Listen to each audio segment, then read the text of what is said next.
The National Weather Service in Wilmington has issued a severe thunderstorm warning for southern Grant County, east central Owen County, until 5:15 p.m. At 4:34 p.m., a severe thunderstorm was located 7 miles southwest of Williamstown and is nearly stationary. Hazard, 60 miles an hour wind gusts and quarter-size hail.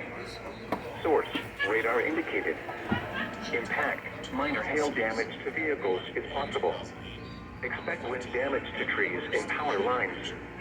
Locations impacted include Williamstown, Corinth, Kiefer, Elk Lake, Needmore, New Columbus, Cherry Grove, Holbrook, Lawrenceville, and Netley. This includes I-75 in Kentucky between mile markers 144 and 152. Watching the then games. Flood advisory in effect until